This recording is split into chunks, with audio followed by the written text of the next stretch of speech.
Hey guys, and welcome back to my channel and welcome back to another live stream as part of my Ultimate University Guide live stream series.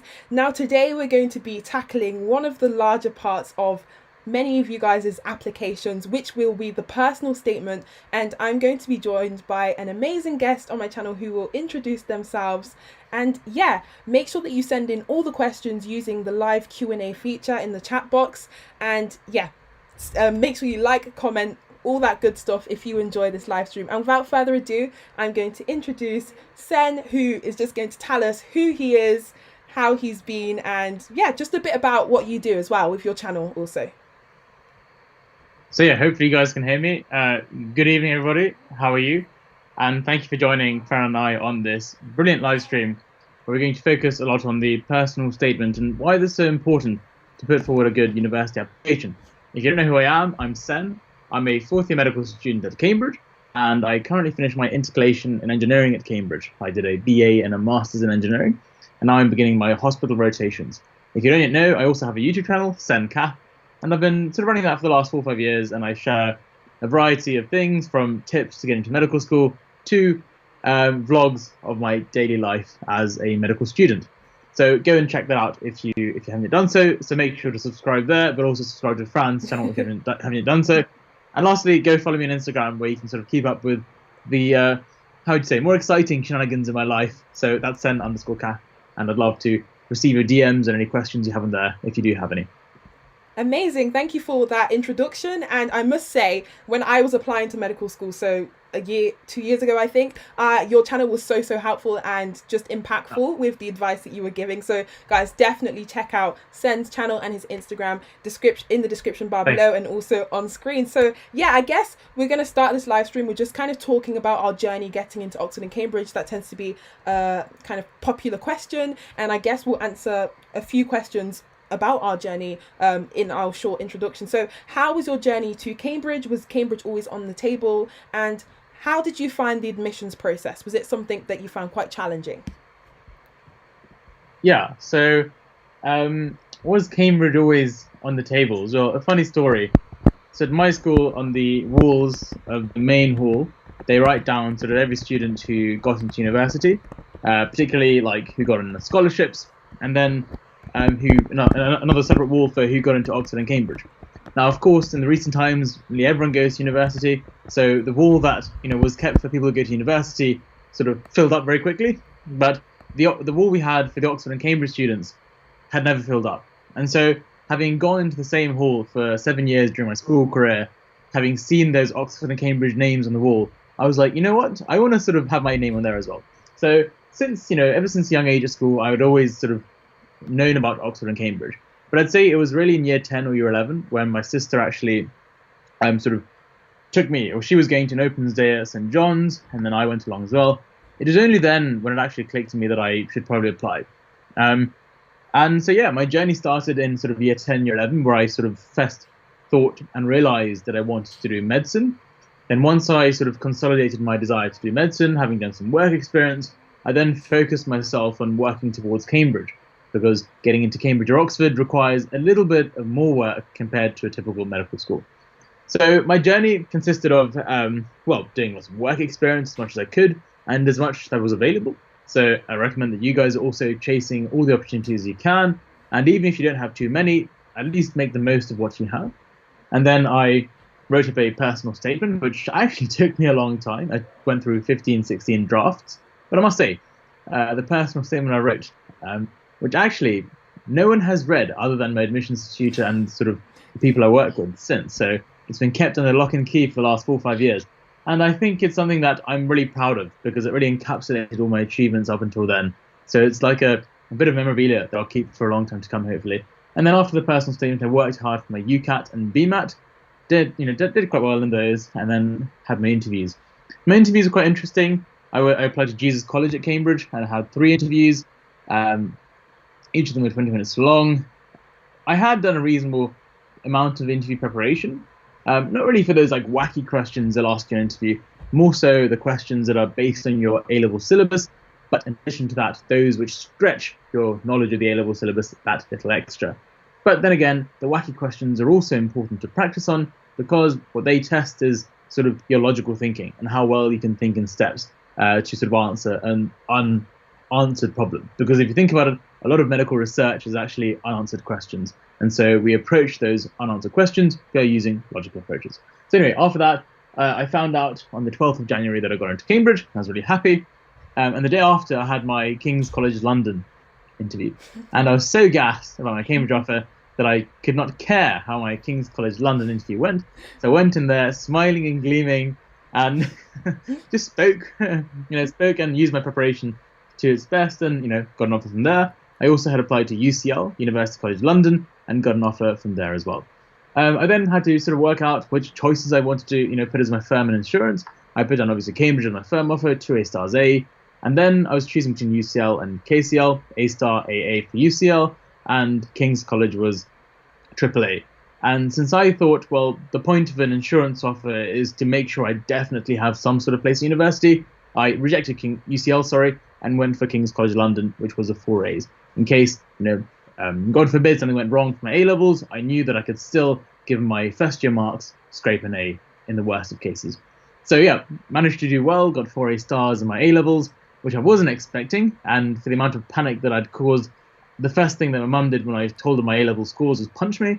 And then after I got a smack from my mum for scaring her that I'd fail, I then accepted my Cambridge offer, and I began in October 2016. And yeah, the rest is history. Have had a wonderful time at Cambridge so far, and I look forward to the 3 years that are coming on now. Incredible. Thank you for so clearly detailing kind of your process of getting into Cambridge, And I guess a popular question that I do get asked quite a lot is, how do you balance kind of this really kind of hard and very detailed process of getting into such a competitive course and university alongside doing your A-levels? Because it's so easy to fall into the trap of either investing too much time into your A-levels that you neglect applying to university and vice versa. So what was your process in balancing the two? So frankly put, I'd say, there are some very, very smart kids out there, but I consider myself to have a bit of a squirrel brain. And so I can only focus on one thing at a time. And so when you're applying, there are lots of important aspects. And so there's a friend of mine at school who always said, take things step by step, always take things step by step. So what I did was I completed each task step by step. So did my personal statement over the summer holiday. And then I realized that when I went back to school, I'd have to be sort of reasonably okay with academia. So I wanted to impress my teachers quite a bit. So for September, I worked really hard, made sure I made my teachers happy at the start of the year.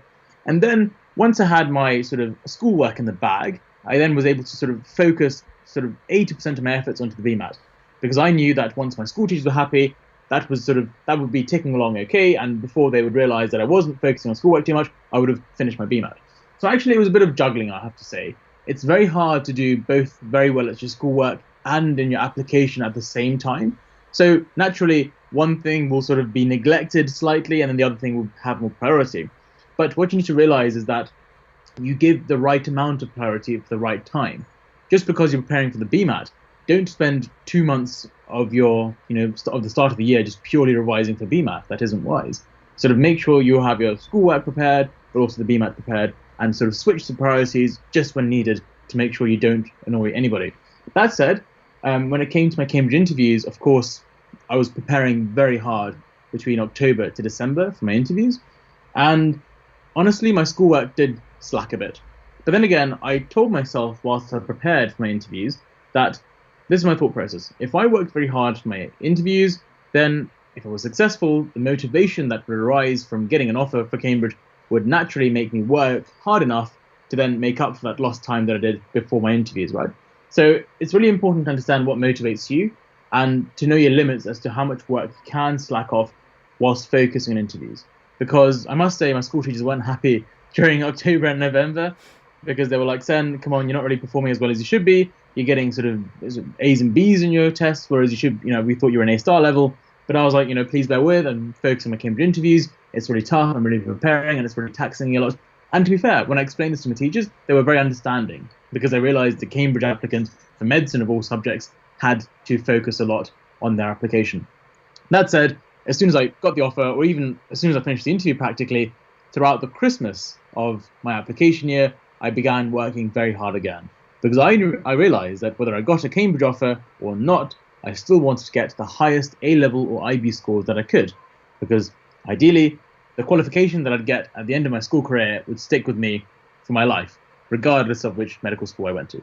So yeah, that was my thinking. And I think when it comes to prioritizing, you've got to make sure that you know your limits as to how much time you can spend on revising different things, but also you need to know what you can catch up on and how good you are at catching up on things that you slack on to provide time for other things. That said, don't sacrifice your sleep. Make sure you do sleep a good 6-7 hours a day. Don't try and think you can get away with sleeping for 4 or 5 hours for 4 months to try and get through this application period. No, you'll burn out very quickly. And so what you want to do is use the time that you have, the healthy time you have, more effectively, and make sure you balance it correctly.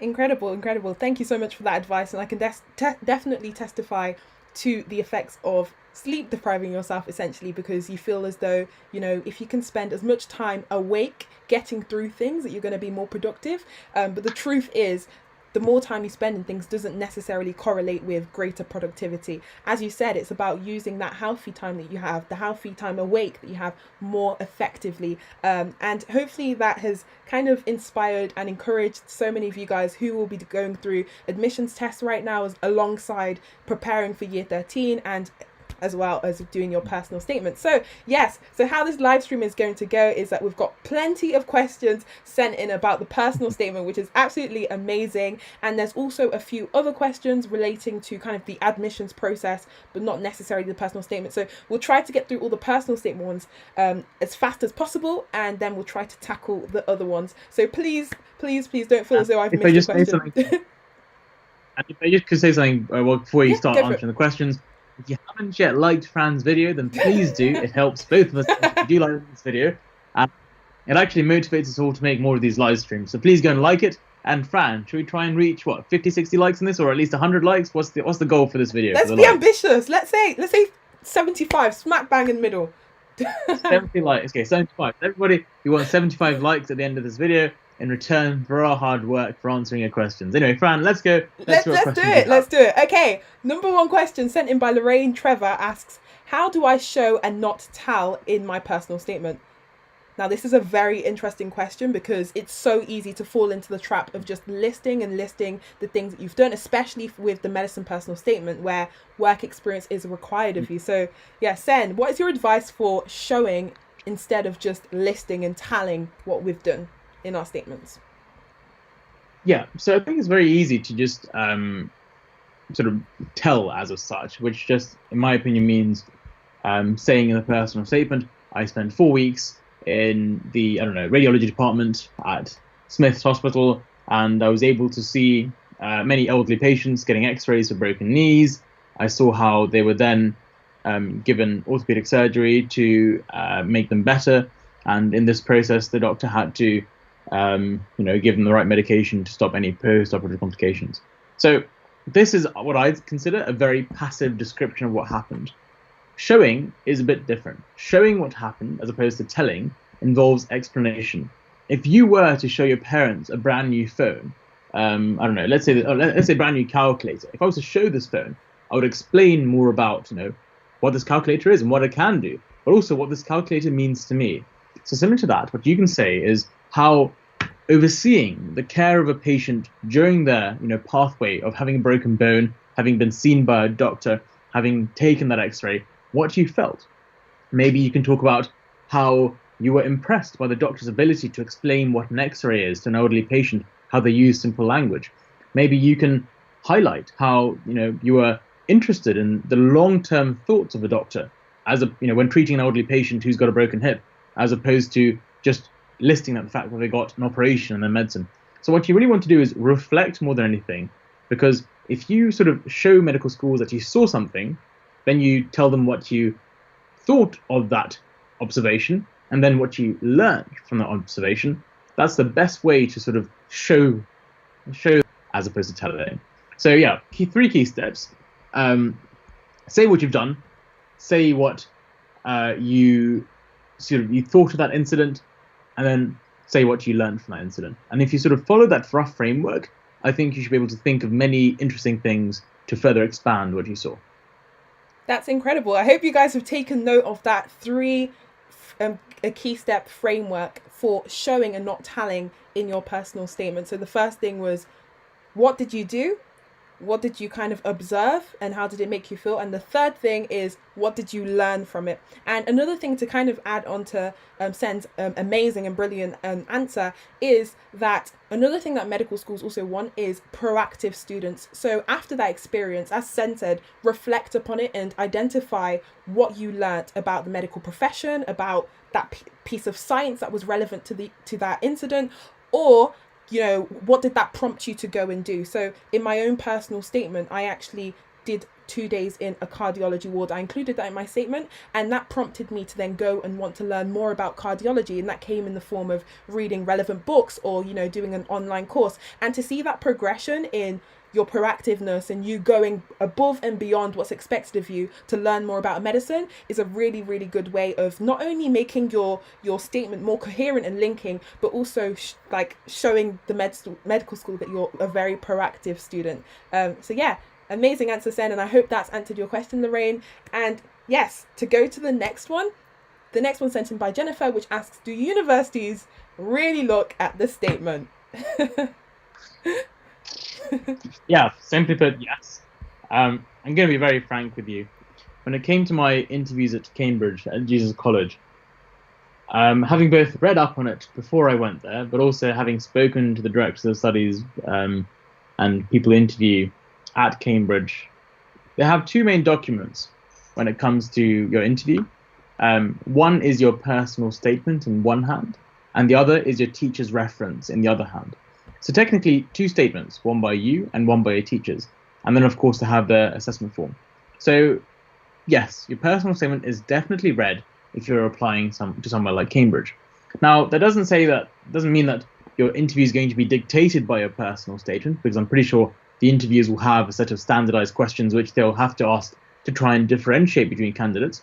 But to make the interview more personalized, yes, they may pick up on your personal statement and ask on a few things that they are interested in. So let's say they are a cardiologist, and let's say Fran mentioned cardiology in her personal statement.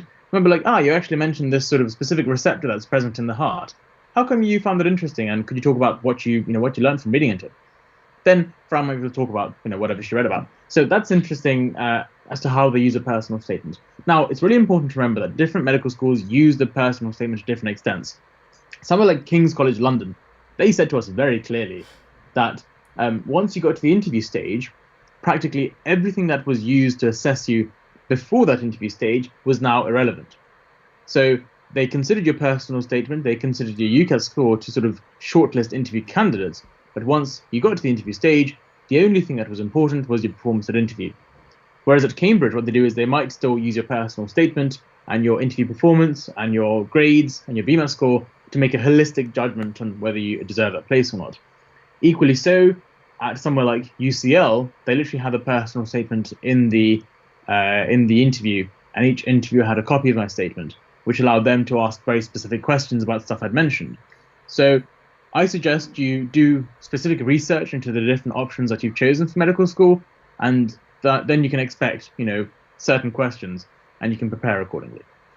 Yeah, exactly as Sen said, it's so important that, you're aware of to the extent that the medical school will use your personal statement and you prepare accordingly. So in my interview at Oxford, we get interviewed at least 2 colleges, and at both colleges they actually use my personal statement and we're picking out things from it. So it's so important that you read your personal statement closer to the time of your interview, and also that you're willing and able to defend the points that you've mentioned in your statement. So in my case, I actually I talked about a very controversial topic relating to the pharmaceutical industry in my statement. And one of the statements I'd made was actually incorrect. And within the interview, we spent the whole time kind of going down a thought process where essentially I managed to prove myself wrong and prove the point that I'd included in my statement wrong. However, the tutor wasn't trying to kind of trip me up or, make me feel stupid. Instead, he was trying to take me down a pattern of learning in order for me to kind of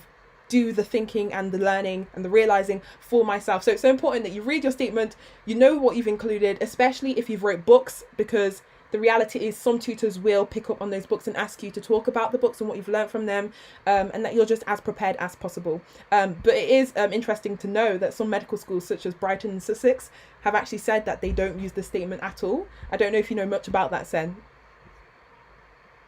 So yeah, I know that some medical students don't consider the statement too greatly, because they kind of know that many students might get help writing their statement. They kind of know that many students sort of unless you've really sat down, like hopefully you guys will, and reflected and really made valuable comments on your experiences. The majority of medical personal statements are going to be very generic and will have very similar comments. And so think about it: an admissions tutor is going to be slaving day and night, reading these things. And so they probably thought, what, this is a waste of time, and for our criteria for admissions, this is not too useful. Equally so, you've got to remember that you're applying to 3 other medical schools, and they might consider the personal statement to be very important. Because what you've got to realize is that there's no other document at all in the medical school application process which actually allows you to show medical schools why you want to study medicine, right? Your grades are very much black and white. Your entrance exam admission score is very much black and white. It sort of tests your mental aptitude, but it doesn't actually explore your reasons for why you want to do medicine. And the interview is far later on, after a bunch of shortlisting and hoops to jump through, then you get the interview. So the statement is sort of an initial, how do I call it? It's an initial sift. It's to get rid of sort of the dodgy applicants which haven't really thought about their reasons for wanting to study medicine. The people who are committed to wanting to study medicine, the ones who really want to be doctors, they would have spent time really thinking about their statement. They would have spent effort into writing a good statement, into reflecting their thoughts, and what that highlights is their motivation to pursue a long-term career in medicine, which is what medical schools are looking for. Medical schools are looking for commitment. They're looking for dedication to the medical field, and that's why some medical schools use the personal statement to sift students who don't show those characteristics out, because most likely, if the students can't be bothered to write a good statement now, they're not going to be bothered to actually get through the hoops of writing, through the hoops of medical school. So that's another thing they're looking for. When you're applying to med school, what they're kind of looking for is, is this student able to actually physically get through 5-6 years of medical school? Because as Fran can probably say, the first 1 or 2 years of medical school are already exhausting. And so, most students just do a typical 3-year degree, and you'll be a student who's at university for 5 or 6 years. Not even that, studying a very difficult degree, which is medicine. So, like I said, the personal statement is a reflection of you and your motivation to, put some effort into something. And I think it's very reflective of actually your desire to study medicine, the quality of your personal statement, that is. Amazing. And just before we progress, Sen, I think your camera's frozen. I didn't want to interrupt you because you seemed to... Yes. So maybe if you... Yes, it came back. It came back. But you were just in the flow of what you were saying, and you were just giving such good advice. I did not want to interrupt. But yeah, that was an amazing answer. No worries. I think it was more to do with my laptop. But I think that's sorted out now. Cool. Amazing. So let's move on to the next question, which was sent in by Jennifer as well, who asks, how do I start writing my statement? It seems so overwhelming.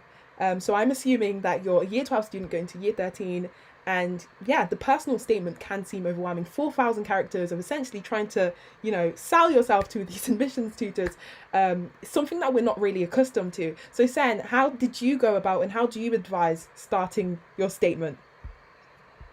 Good question.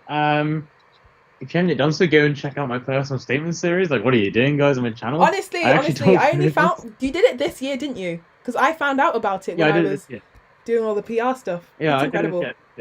But if you watch the series, you'll find out that the first thing you should sit down and do is brainstorm. Don't try and string together this wonderful, piece of artwork just overnight. Sit down and say to yourself, right, what have I done in my life that's relevant to medicine? And sort of list everything.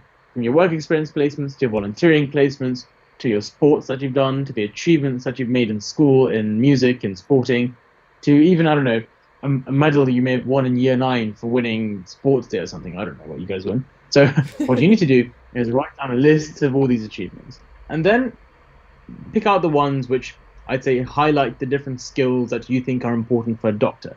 Teamwork, perseverance, patience, empathy, right? Good communication skills like listening, and then see where they'll fit in the different parts of the personal statement. So the work experience paragraph is more reflecting on, the different qualities and skills needed by a doctor. The volunteering paragraph is predominantly looking for how you've improved one of the own skills that you have, like communication, listening, non-verbal communication, those sort of things, time management maybe. And then, depending on the different paragraphs of the different personal statement, you can sort of slot in those different activities that you have brainstormed out. So yeah, to answer your question briefly, start brainstorming and list down everything that you've written. And then use the basic structure of introduction, work experience, volunteering, extra reading / research paragraph, extracurricular paragraph, conclusion. And using that structure, you can slot in what you need to in different places. Incredible. That's the start of it all. Incredible. I don't think I can add much to what you say, apart from that there's this preconception that, the introduction should be the thing that you write first, which in my case wasn't. The introduction was by far one of the most thought out paragraphs in my statement, and I did that further towards the end. So I just started with the main bulk, which was, the work experience, academic side of things. So feel free to kind of play about in which order you actually do your statement, because it'll all come together at the end. So yeah, thank you so much for your answer, and I hope it's answered your question. Just quickly, if you just add an analogy there. So like, imagine you're making a hamburger, right? Or hamburger, as they say in the Pink Panther. Yes. Pink Panther, yeah. Burger. So anyway, let's say you're making a hamburger, right? You've got buns, lettuce, mayo, and the beef patties or whatever meat patties or vegetable patties you got inside. So when you make a hamburger, you don't always start off by making the bread, though, do you? Most likely you start off by frying off the meat patty, whatever you want, or the vegetable patty. That's the first thing you start off with. So like that, start off with the middle stuff, so the work experience and volunteering stuff. That's the bulk of what your final product will be. And then you can work on the surrounding stuff that sort of caps it all off and makes it look pretty. So like that, as Fran said, the introduction and conclusion can come in at the end. And it's actually quite easy to put on the introduction and conclusion at the end, because you'd have spent so much time reflecting and thinking about why you want to do medicine, writing your work experience and volunteering paragraphs, that the intro and conclusion will come very naturally, just like you very naturally put the burgers on a bun, because the hard work actually was making the patty really tasty and whatever. Hopefully that's a good analogy. That analogy really appealed to my inner McDonald's worker. That was really, really great. Did you come up with that just on the spot, or is that one in like your stockpile of answers? I just came up with it. I don't know. Analogies are fun ways of explaining difficult concepts, I guess. So yeah. Yes, very true. And yeah, hopefully that's really helped. And answering the next one sent in by Madison, and they say that my work experience has got cancelled this year. Isn't it true that med schools really want students to have a lot of work experience, and how does she get around this? So I'm assuming her work experience was cancelled because of COVID-19 and the lockdown period. Okay, good question. You've got to realize that medical schools don't live under rocks, and they realize that COVID-19 is happening. So if your work experience was cancelled, then that's fair enough. What you need to make sure to do is that you do the other work experience opportunities that have been available to you. You've got to be proactive. So the Brighton and Sussex work experience, the sort of Royal College of GPs work experience, the King's Fund, they offer some work experience, or even just reading. So reading documents such as Tomorrow's Doctors by the GMC, the General Medical Council, or by reading sort of various medical literature about what it's like to be a doctor, by watching documentaries such as 24 Hours in A&E. Yes, these are unconventional forms of gaining experience of medicine, but as even, I don't know, Bojo says, or what's his name? Rishi says, the one with the Eat Out Help Out scheme, as he says, these are unprecedented times.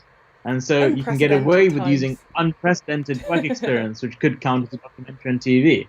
And that said, some of the TV documentaries on medicine are actually very, very well thought out, and they actually portray the life of doctors very well. They look at the emotional side of being a doctor as well as the sort of positive side of being a doctor. So just because your physical work experience has been cancelled, it isn't the end of the world. Make sure you're proactive, find the online work experience, and still reflect upon it, as we've discussed so far, to give thoughtful understandings of what a medical career involves. In addition to that, to highlight how sort of this work experience, albeit online work experience, has made you want to be a doctor even more. Yeah, and to kind of Hope add that on to helps. that, the reason why med schools require a lot more work experience in comparison to other, say, non-vocational subjects is because they want the medical students to have as much of an insight into what a career in medicine revolves around before you apply to it, because you will be in medical school for the long run. These courses are 5 6 years. They're great financial and personal kind of investments, and you have to know, well, to as far as an extent, you must know what a medical career is and the realities of it, because it's not just, what we see on medical dramas, Dr. House, etc., etc. So that's why med schools want Mm. students to have the work experience to know what it actually revolves around, what it includes, and the realities of this. So as Sen proposed, there are so many alternatives for you gaining this insight, such as the virtual work experiences that he mentioned. And I actually filmed a video about how to kind of glam up your personal statement during lockdown, and I include a list of all these opportunities that are available to you, and reading books, watching documentaries on BBC iPlayer, and all these alternatives that mean that you can gain an insight without actually having set foot within the hospital. And also, it's important to disclaim that some universities have released statements in the past couple of weeks and months saying that despite kind of in previous years requiring work experience, this year they're a lot more lenient, solely because they do understand that a lot of students just could not get that experience, and a lot of the up-to-date information is available on that university's admissions website. And also the Medic portal has a really neat table detailing all the requirements, the new updated requirements for all med schools, so definitely check that out. In addition to that, I just want to say, adding on to your point about medical school being an investment and making sure you're making the right choice. The reason why work experience is so important, as you said, goes two ways. It's because you're making an investment monetarily, but also time-wise, spending 6 years trying to become a doctor. But also, the medical school is investing in you. So, although you'll be paying as a home student £9,000 a year to study medicine, the actual cost of teaching you medicine is far beyond that. If you look into the sort of, some research, I'm pretty sure teaching a medical student costs around 25K a year to the medical school. And so actually they're making a loss teaching you. And so what medical schools want to do is make sure that they're taking in good investments. They're going to look for students that they can rely on to actually get through the medical course and start working as doctors. Because if there are students who didn't really understand what medicine is about and halfway through realize they want to drop out, not only is it going to cost the student lots of money dropping out, it's also going to result in a medical school getting slapped a big fine by the sort of medical regulators for having a student dropout, and that doesn't look very good for the medical school. In addition to that, when it comes to medical schools, and you might be thinking, okay, Sen, if they're making losses teaching medical students, why are they doing it? Well, technically, universities make money teaching other subjects like English or history, whereby the contact hours are far less. That's the case in Cambridge. So a course like English or history, where the contact hours are 3-4 hours a week, the university actually makes a profit from those students, compared to medical students who have, let's say, 20 hours of contact per week, whereby there's a loss. So yeah, medical students do invest a lot of money teaching you, so you also want to give them some respect by making sure that you're choosing the right career for you and making a good choice. So do work experience, go watch things, understand what the life of a doctor is about, and then make a good, well-informed choice. It's quite funny that you mentioned about how, with other courses such as the humanities, which have less contact hours, it's a profit for the university. And I always make this joke with my friends who do English, where they have 2 lectures a week, that essentially they're paying for my degree, because in a sense they are, because they're not getting kind of their money's worth. But it all works out in the end, because we're going to be kind of helping the economy and community a lot more when we're qualified doctors. So yeah, it'll be worth it in the end. So yeah, hopefully that has helped answer your question and kind of reassured you that despite not having the physical work experience, there are a lot more alternatives of getting around that, and kind of jazzing up your personal statement. Now, the next question sent in by Joanna asks, is it worth paying for a course to advise me on my personal statement or paying people to review it? Okay, simple question. Courses for personal statement are silly because think about it, it's going to be 30-1, which means they're going to give you generic advice. Whereas what you should do, I firmly believe, is spend that money instead on getting a private tutor, an experienced tutor who instead can sort of fine comb your personal statement, help you better reflect, and not necessarily write your personal statement for you, but work with you to help you better reflect on your experiences. Because think about it, the application to medical school is inherently unfair. Because when I was at school, I had friends of mine whose parents were doctors. And so these doctors are professionals at reflecting and professionals at sort of discussing medicine. Whereas my parents are nowhere near medicine in terms of what they do as a job. And so, having a tutor for me was really useful because then I could actually hear, how I could frame my thoughts in a more medically relevant context. So, I'm not saying that you should all go on either courses or, have tutoring for it. But if you are choosing between spending, let's say, £100 to £200 on a course or paying a tutor £30-40 an hour, I would say a tutor for 2-3 hours or even more is far more valuable in terms of the returns you get. Because what they teach you in a course these days, you can get free on YouTube. But what you can't get free on YouTube is one-to-one support, simply put. Yeah, thank you so much for that. And I guess in my own personal experience, I did not have the funds to pay for kind of these courses or these personal kind of people to review my statement for me. However, one thing I can say, exactly as Sen has said, is that with a lot of these courses, all the information that they provide to you, all it takes is a matter of kind of just looking in the right places on platforms such as YouTube to find the same information packaged, in a different format, video format, for free to you. So I think it's really incredible, this community of students such as Sen, such as myself, who come onto YouTube and provide advice based on our own personal experiences. But one thing I can say, especially when kind of paying for people to review your statements, if they are kind of medical students who, a lot of them won't actually be professional in reviewing personal statements. So just be careful where your money goes, because at the end of the day, if they're not professional, if they're not kind of trained as admissions tutors, just be careful, because essentially you may just be paying them to just give you, as Sen said, generic advice. So definitely be careful. And I'm a testament to say that you don't actually need to pay for anything in order to get into medicine. There are so many resources out there where you can do it for free. And sorry for the noise in my background. The rain's just started to pour down, so you might just pick that up on my microphone. But yeah. I do agree though, Fran. I understand that not everyone is fortunate to have, the funds to go to tutoring or to go on courses. And so, if you don't have that fortune, there's still so much you can do. You can ask your school teachers.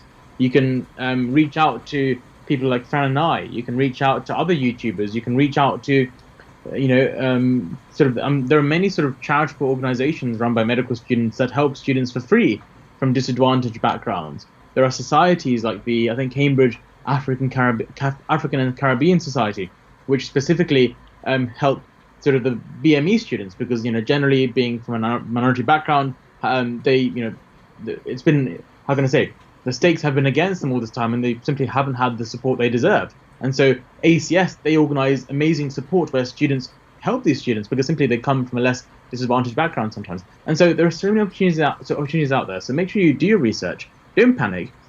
Patiently look through the resources, make a spreadsheet or something of the different things that you can email or the different people you can contact. And honestly speaking, one of the best bits of feedback I had was actually from someone who does the admissions at Cambridge. I emailed a director of studies that I'd met before whilst visiting a research lab. And after I'd done my personal statement about 90%, I was like, let's send it to her and see what she says. And I told her quite clearly that, I respected I respected her advice, but then I did make it kind of clear that I didn't want to apply to a college, just to help reinforce the fact that there wouldn't be any conflicts of interest later. And she really gave me good feedback that I implemented into my statement, which I think made it that special piece of writing that it is now. So yeah, everyone and anyone's happy to help. But if you are fortunate to be tutored, then make sure you find the right tutor and not a buffoon, because that buffoon will most likely send your statement the wrong way as opposed to towards medical school. Amazing. Thank you so much for that, Sen. And next question that's been sent in by Lima asks, how much should you talk about your A-level subjects in your medicine personal statement? Now, surprisingly enough, I think I used about maybe 10 characters on my A-level subjects, solely because there was just so much to talk about, and so many of you will realize, especially if you haven't started your statement and it seems overwhelming, that once you actually get started, you'll realize there isn't enough space to talk about everything you want to. And for me, my A-levels was just one of those things. I briefly mentioned my A-level chemistry course because it related to a lecture that I actually attended. But yeah, how much did you talk about your A-level subjects, and how much do you recommend talking about it? So I had 2 words relevant to my A-level subjects: keen chemist. As a keen chemist, and that was all there was about my A-levels and my personal statement. So, yeah, that answers your question. It's because your reference is where your subjects are, explained in much more detail, and where your performance in your A-levels is explained in much more detail. But also, your grades will speak for themselves when it comes to how well and how well you've applied yourself and how well you've performed in those subjects. So I wouldn't say that you should waste. I'd say don't waste any sort of major space in your personal statement about your A-level subjects. The personal statement is simply about why you want to study medicine, not why you love biology so much, or not why you love chemistry so much. It should be about why maybe they inspired you to look into a career in medicine, as opposed to why you like. To be fair, maybe you could mention how, I don't know, you learned about enantiomers and how that was relevant to your work experience, or how reading into pharmaceuticals you found interesting sort of organic synthesis. That's a nice sort of link you can make, but don't get overboard. It's a waste of space, frankly put. Yes, very frankly put, and hopefully that has answered your question. And there's so many questions being sent in, so we need to like speed through them to cover as many kind of personal statement questions as possible. So the next one, sent in by Alicia, and I guess this relates to personal statements. How do extracurriculars help for an Oxbridge application? Good. So you may have all heard 80-20 split for Oxbridge. 80% about wanting to do medicine and all of those other lovely things, and 20% about sort of your extracurricular activities. So it means out of 600 words, roughly, what's 20%? About 140 words? No, 120 words should be about your personal statement. So 120 words, assuming we have around, I don't know, like around 17, 18 words in a line on Microsoft Word. That equates to around 4 or 5 lines in your extracurricular stuff. So about 1/8 of your personal statement. And what they're looking for, Oxbridge especially, is the ability of someone to manage their time. That's the sole reason for mentioning extracurriculars, because if you are at Oxford or Cambridge studying medicine of all courses, it's a bloody commitment. You have to spend so long revising, whilst also having a fun social life, whilst also doing exercise. Also having fun. And so what do you need to do? And also, whilst also staying alive and eating and talking to family and, sleeping and going for walks. So there's so much to do. So what you need to really highlight is how, through your extracurriculars so far, you've managed to develop a good work-life balance. You've managed to sort of develop hobbies that help you de-stress. And what you need to highlight is how these skills you've gained will help you through medical school and will help you maintain a good work-life balance throughout your medical studies and also throughout your medical life as a doctor, that will allow you to remain functional and happy. Because it's when our work-life balance breaks down that we start overworking ourselves, we start getting exhausted, we start not caring about ourselves, and then the decline into self-neglect begins. And so that's what the extracurricular paragraph is about, highlighting that you can balance your work very well alongside some good performance in sporting or musical commitments. Amazing. And also I think it's important to highlight that you don't have to have a very kind of strict structure of including just your extracurricular at the end. You can actually kind of link it to points that you've made earlier in your statement. So for me, I actually mentioned my part-time job, but the skills that I'd observed in my cardiology placement, say, actually linked to the skills that I emulated and implemented into my part-time job. So I felt it was quite convenient to link it there. So don't think that you have to kind of do 80% academics or super curric, so your work experience, and then a strict 20% extra curric. And yeah, if you feel as though, you know, it helps to include more extracurric, then go for it. It's just important to highlight that Oxbridge, out of all universities, do focus on that academic side, because the course is in very, very, very, very academic. So they just want to make sure that as a student that you're going to be equipped for that, and that, you know, you'll be able to kind of handle that. But again, if you're kind of applying to non-Oxbridge universities, for those watching this channel, kind of look up what kind of ratios they suggest for their students, and kind of how much extracurric they want, because some universities, some med schools will actually prefer that you have more extracurric, as it kind of indicates that you're a well-rounded person, and as San said, you have the ability to balance your academics to your social life, to your work life, which is an important skill to have, especially given the profession we're about to enter. Yeah. So I don't know if you have anything to add, or should we move on to the next question? We're good to go? Cool. Nothing. Right, next one sent in by Lubna, and I guess this is a quick answer. Can I get to medicine by just biology, chemistry, maths, not physics? Answer is yes. I didn't do physics, and I got into medicine. Next question sent in by Lima. How do you... Sorry, I just completely... were you going to say something, said? No, as in... It's all you can say. Oh, okay. Lima asks, how did you choose which activities to leave out? I'm 2,000 characters over, but I don't know which part to delete, especially when I've already established a flow through the statement. So yes. Yeah, I totally relate to this, because there was one stage where I had actually written 8,000 characters, and in my heart I felt as though I couldn't cut it down any further, but you honestly can. So Sen, how do you go about establishing what's worth keeping in your statement and what's worth just ditching? Yeah, so my school teacher said one really important statement which stuck through my mind throughout the whole writing process, which was, if a line doesn't add something new in your personal statement, it's not worth having.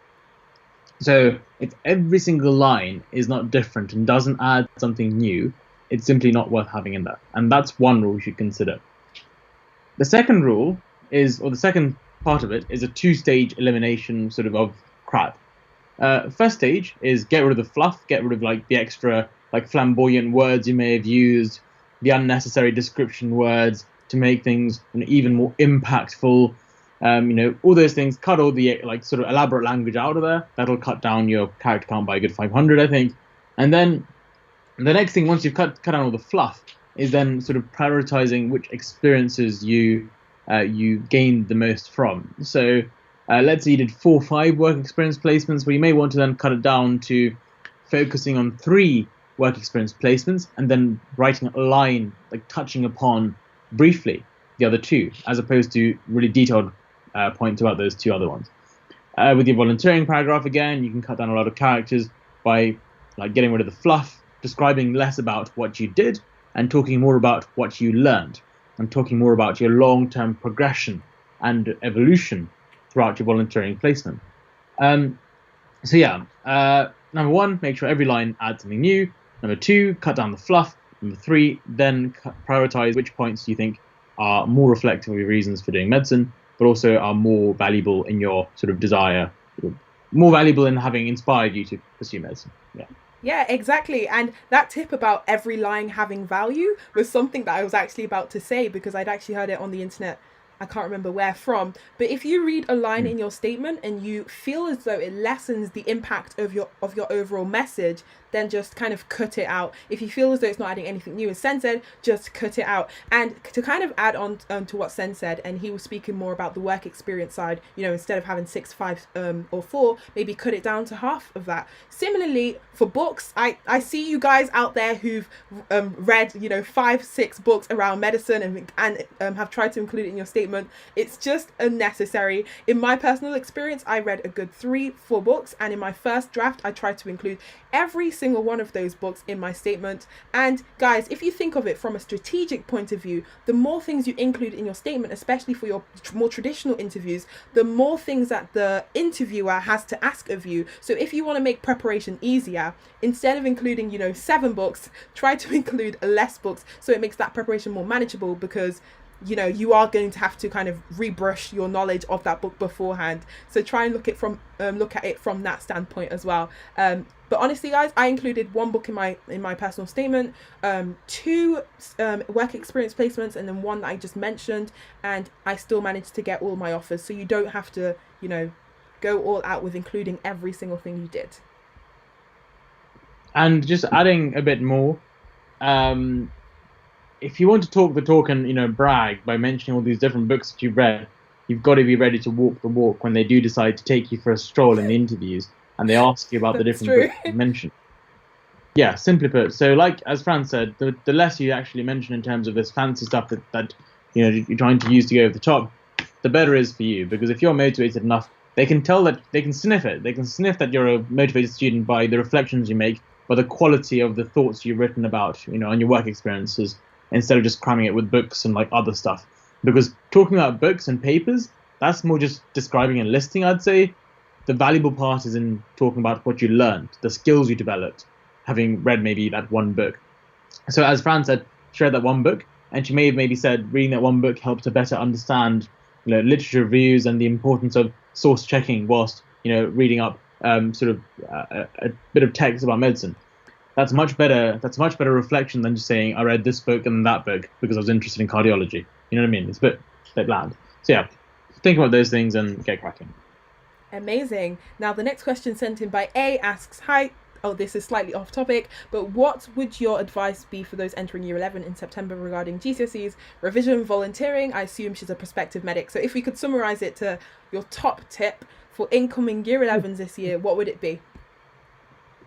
Good question. Year 11. Number one, sort of think ahead and try and book some work experience ahead of the curve. So sort of October, November time, start looking at work experience.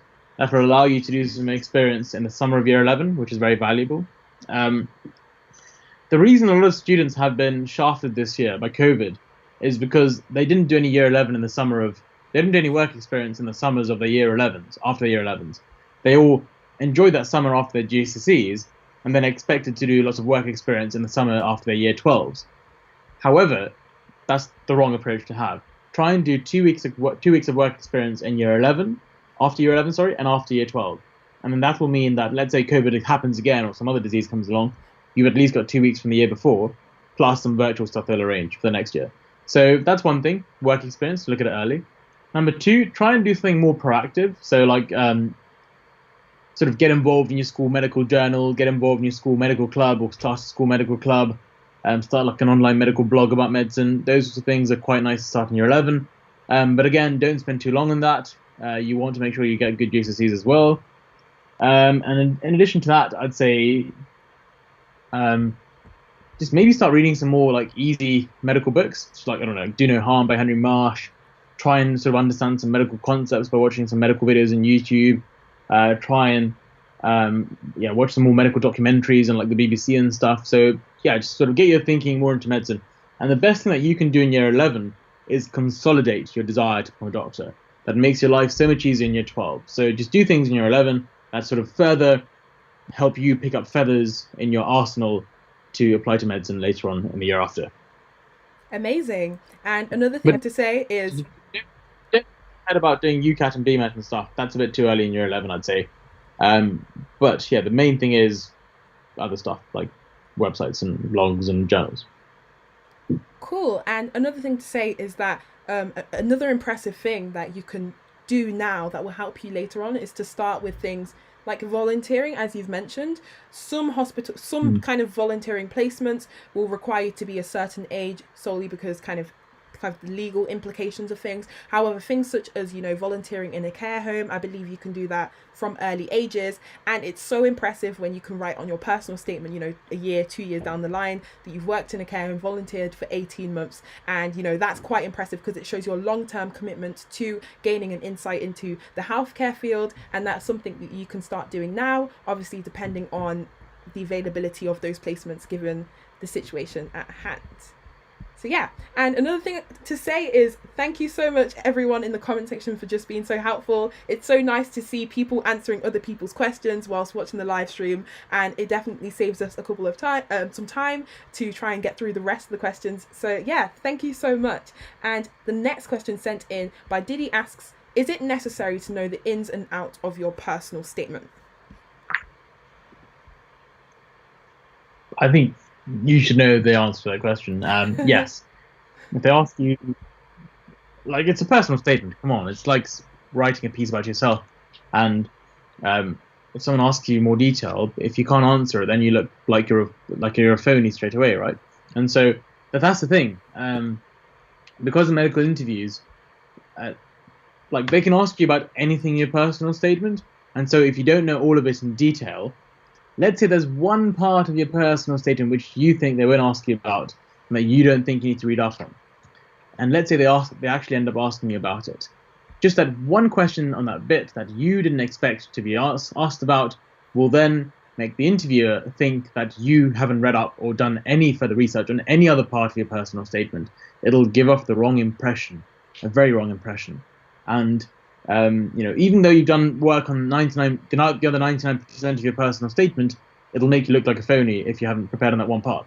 So if you know about the whole statement in lots of detail, you've thought about it, and you've also thought about what sort of questions they could ask you, and you've done some extra reading, and you've understood it all well, then, whatever question they do ask, even if you give sort of like a very sort of, I don't know, not a very specific answer, but still a reasonably thoughtful answer, then that's pretty good. So let's say in the personal statement you mentioned something like an atrial septal defect, which you saw on a pediatric placement.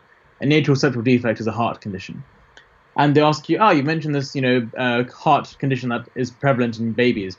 What do you think about it? And you're like, balls. Okay, so you can maybe explain to the interviewer that it's a condition where there's a hole in the heart and how that can have a few problems.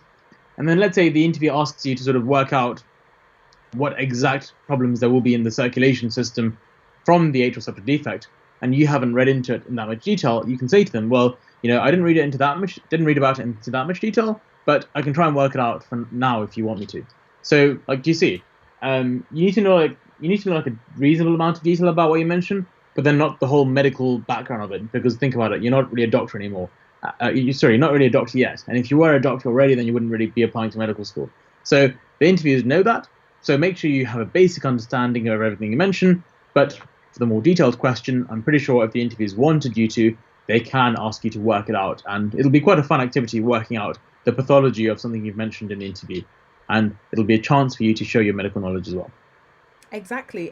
And just to say, it may seem overwhelming at this stage, especially if you're just at the start of writing your statement, that a couple months down the line, you'll be expected to know the ins and outs of your personal statement. But I can assure you that you'll have done so many drafts, you'll have spent so much time reading your statement that by the end of it, you'll know it off by heart, and you'll more or less be an expert of your statement. So don't feel as though it's something you're going to have to invest time into just learning. You'll know it for sure.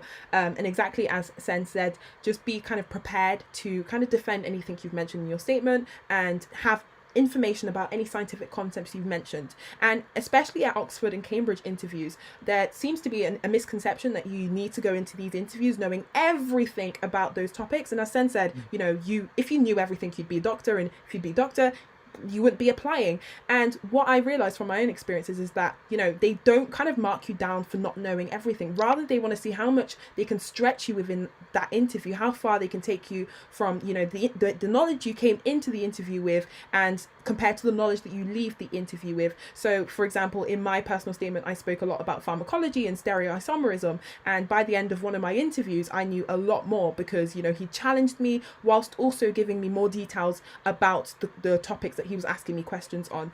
So don't feel overwhelmed by the whole kind of process. Cool. Okay. I agree. Yes. We're about to hit the 1 hour mark, so we're going to quickly answer 2 more questions. One of them is pretty rapid, and it just asks, how much time do you give to preparing for the BMAT? How much time do you recommend? Good question. Simply put, a lot. But more coherently put, I'd say around this point in time, maybe an hour or 2 a day, just casually going through questions, revising the theory, revising the different formulas. and then in around mid-September time, I'd say ramp it up to about 2-3 hours a day, up to about 4 hours a day maximum. Cool. And I've just kind of been scrolling through the questions and trying to find one of the ones that we haven't kind of spoken about. And Vidisha asks, how important would you say wider reading is for an Oxbridge personal statement? And when mentioning wider reading, what do you think Oxbridge is specifically looking for? Good question. So Oxbridge is looking for the fact that you've done your wider reading for a purpose. So as Fran mentioned far early on in this live stream, how that reading you did followed on from something which sparked your interest in that subject. So maybe in work experience, you saw something about, let's say we go back to age receptor defects, where you saw this congenital heart disorder. That may have inspired you to then further research the causes for congenital defects in young kids. So what they're looking for is like curiosity. They're looking for the fact that you've looked at something, you've seen something, and you've questioned why is it that way. And then you've put some effort you've been proactive into sort of researching that, and you've read some literature or you've read a book to show this proactiveness. That's what they're looking for when it comes to reading. They're not expecting you to have understood whatever you read to the ins and outs, because again, you do that in medical school, and that's what you're coming to medical school for. That's why you'll be paying £9,000 a year for. So well, the point of the reading is to show them that you are someone who, when you find out something, look into it further. Like you're not the sort of person who's like, oh yeah, that's cool, and then you walk off. No, that's not the sort of person they're looking for. They're looking for people who are interested in depth of understanding and who proactively pursue a greater understanding of what they're learning about.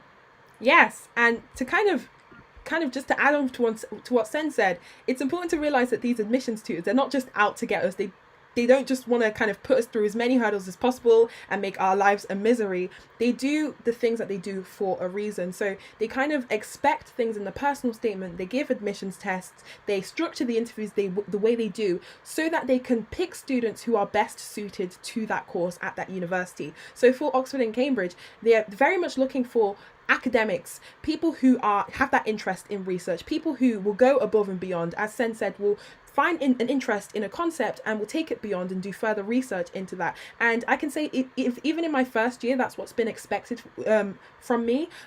We have these weekly essays. I imagine it's the same with Sen in his first couple of years, where essentially the topics that you're learning in your seminars and your lectures, you'll essentially be given essays based on them, and they'll expect you to do further reading from research papers, from books, from all sorts of sources. And the admissions process is just preparing you for what you're actually going to do in medical school. So if you enjoy this wider reading at this stage, then you'll probably be better suited for the course. If you don't really enjoy the wider reading element, maybe question whether the course is better suited for you. And because it's so important to realize that as well as these medical schools trying to interview you and select you, you're also trying to find and select the medical school that is best suited for you as well. And Sen, I don't know if you have anything to add, but we're about to conclude this live stream. No, I agree completely with everything that's been said, and I wish you all the best of luck. Just to remind you, we are trying to get to 75 likes in this video, so make sure you like this video and subscribe to Fran's channel and my channel, and also go follow me on Instagram, sen_caf. All I can say is I wish you all the best of luck, and of course follow our channels for really good tips, and arguably put, you are a very lucky generation, because even when I was applying to medical school, this YouTube scene didn't really exist for medicine. And so to get this sort of insider information, you either had to know students who'd been to Oxford or Cambridge and studied medicine there, or you had to go to companies and go on private courses to understand what medicine was about and to meet these sorts of students. So the fact that you've got this wealth of this wealth of resource online on YouTube is so valuable, and I'd say you are far luckier than I was when I applied, and even students who applied 10-15 years ago. So make sure you use this to your advantage. Pick out the best things, and I wouldn't say, that's the thing about YouTube, there's so much advice out there. Doesn't mean every bit of advice is for you. Pick out the advice that you think is appropriate to you, leverage that, and perform as well as you can to realize your own potential. Remember, we're all different, we have different potentials and different interests, so it's all about finding what you enjoy and chasing that. That's the most important thing. And yeah, that's what I have to say, and thank you for watching. Yes, and quickly before we end, I just want to apologize that we didn't manage to get through all the questions. You know, if we did have all the time in the world, which we don't, unfortunately, we would have answered all the questions, especially those that weren't necessarily related to the personal statement. But yeah, Sen, it's been so brilliant having you on my channel, and your advice, as so many people have said in the comment section, has been so helpful and incredible. And the work you're doing through your channel, you know, your YouTube and your Instagram page is being so impactful to prospective students. So yeah, just thank you on mine and their behalf. Thank you so much for having me. No worries. No, thank you so much for having me. It's been And if anyone has any questions, especially those who we haven't answered, feel free to message us. I've put Sen's Instagram handle in the description bar below, and my Instagram handle will also be there. So feel free to kind of send us your questions there. And yeah, we're going to end this live stream, and we're just going to wish you the best with your applications and have a really good rest to your day, I guess. See you guys in the next live stream. Bye. Cheerio, guys.